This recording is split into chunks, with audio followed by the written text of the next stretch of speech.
younger kids, maybe they aspire to be a fireman or a police officer. I aspire to be an Olympic medalist.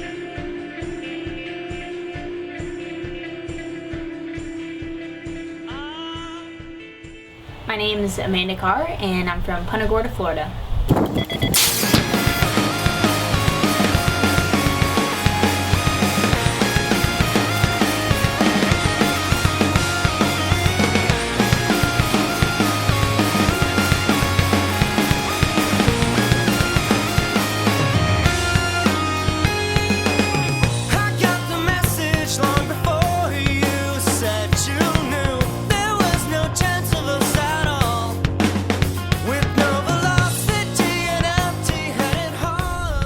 The legacy I left at Charlotte High, I guess, would be the fact that I graduated with 17 athletic varsity letters. I was also in the National Honor Society, and I graduated with a 3.74 GPA. In my junior year, I was homecoming representative for the junior class, and then I was prom princess as a junior. And then my senior year, I won homecoming queen in the mascot suit. My freshman year, I did weightlifting, soccer, and tennis. And then my sophomore and my junior year, I did the same sports. I did cross country, weightlifting, soccer, and track and field. And then my senior year, I did cross country, golf, weightlifting, soccer, track and field, and softball. So my greatest accomplishment out of all those sports that I did in high school, I would have to say is a tie between my sophomore year of track and field and my senior year of weightlifting. My sophomore year, I was part of the 4x1 relay team. I anchored the team, and we still hold the record at Charlotte High School. And we went to states, and I hate to say it, but we were like the only white team there in the finals.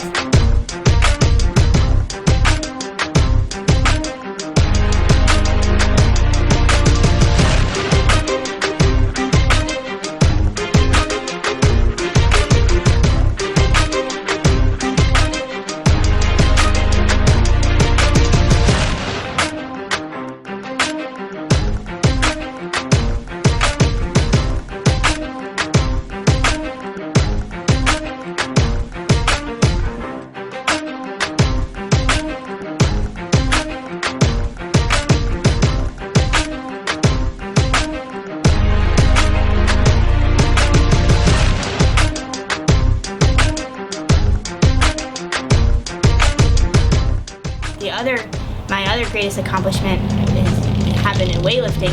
I went to states as a sophomore, as a junior, and as a senior, and each year I went higher in the rankings.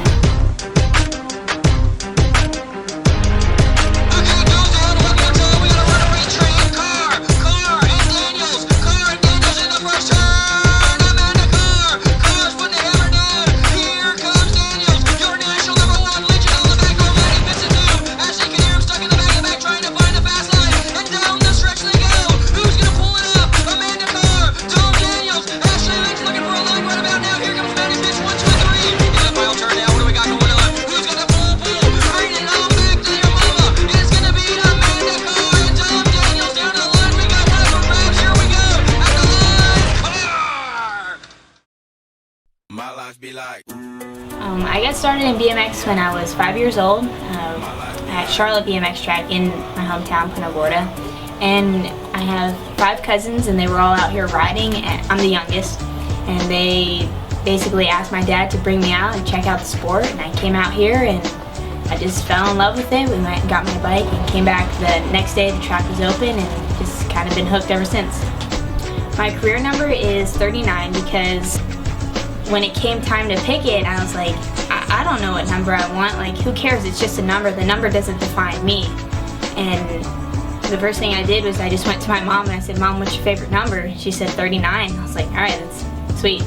And the reason why she picked 39 is because that's how old she was when she found out she was pregnant with me. So I guess there's that connection.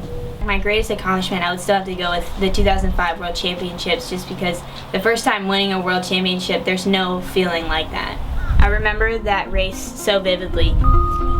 the gate was off for some reason. There was just something really weird about the starting gate, and a lot of people were flipping it, meaning that they were going too early and hitting the gate and just falling. And I was pretty nervous about it when it came time for the main event.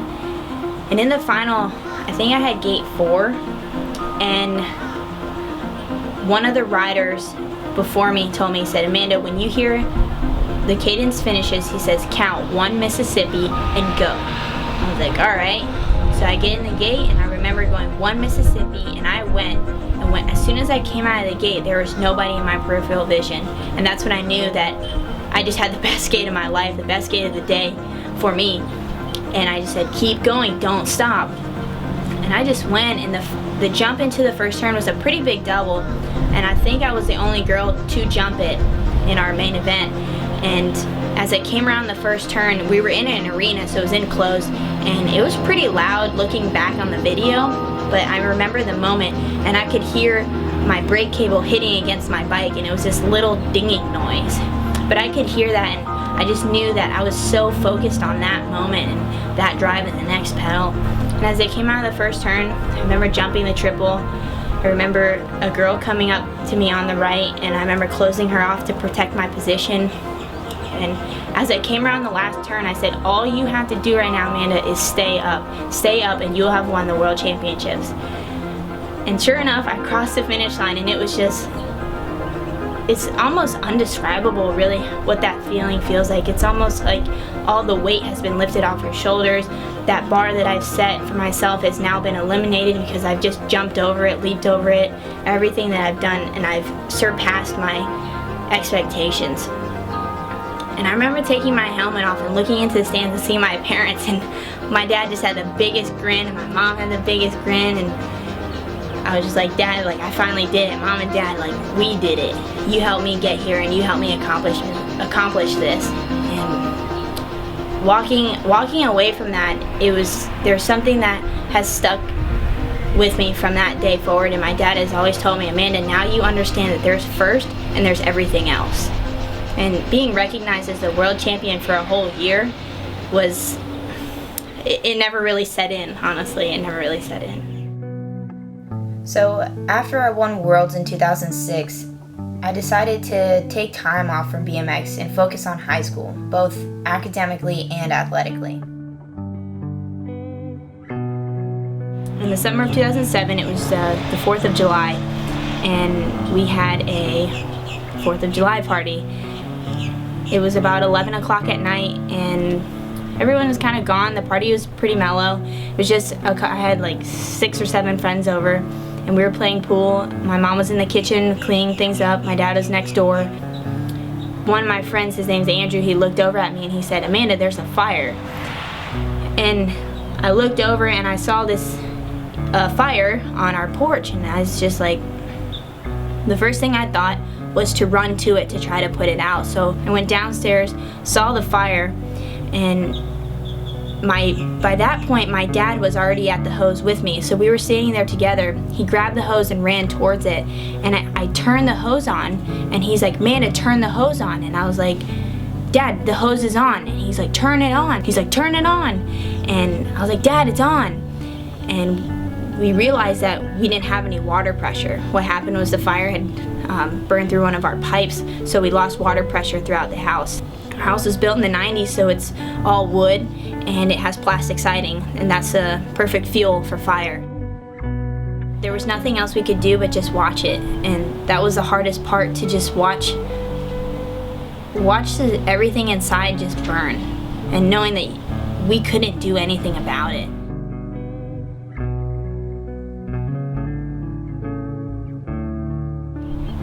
If I could go back to that moment and think of one thing that I could go back and get from inside the house, it would have to be my mother's purse.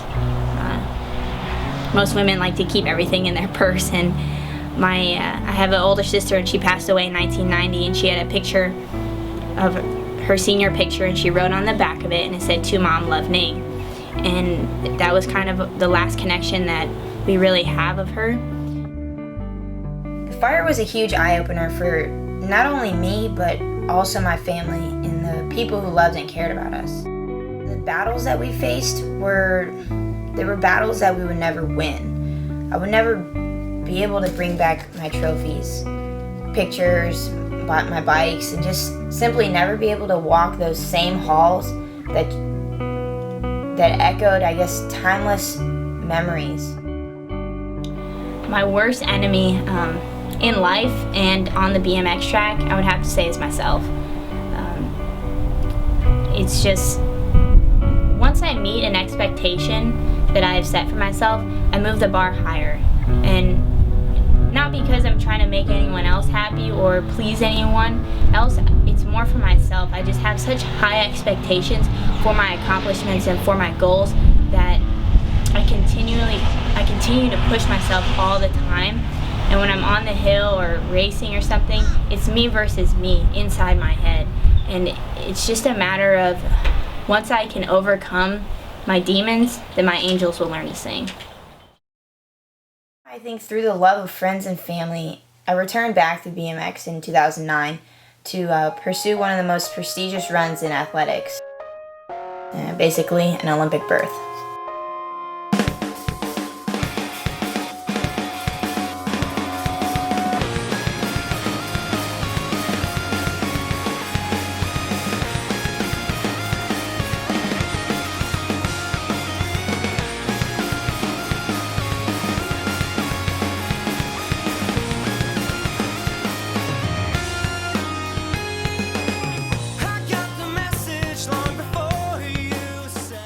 The way the selection process works for the Olympic team for the 2012 Games in London, basically there's a ranking system, and there are certain races that the USA Cycling has picked for athletes to earn points at these races.